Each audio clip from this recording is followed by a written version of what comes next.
Hello mga Karosi TV, ngayong araw nga ay nag-harvest kami ng kamatis.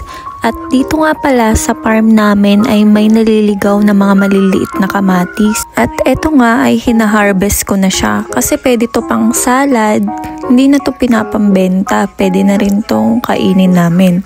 Eto nga at nagugutom tayo ngayon, titikman natin siya kung ano ang lasa niya. First time ko nga lang pala kakain ng ganitong kamatis kasi kinakain ko siya pag sausawan lang yung hiwa-hiwa. Kayo ba? Sanay ba kayo kumain ng mga nakaganto, yung diretso na kagad? Hirap na hirap nga akong kainin yan. Sa susunod nga magdadala na lang ako ng kutsilyo.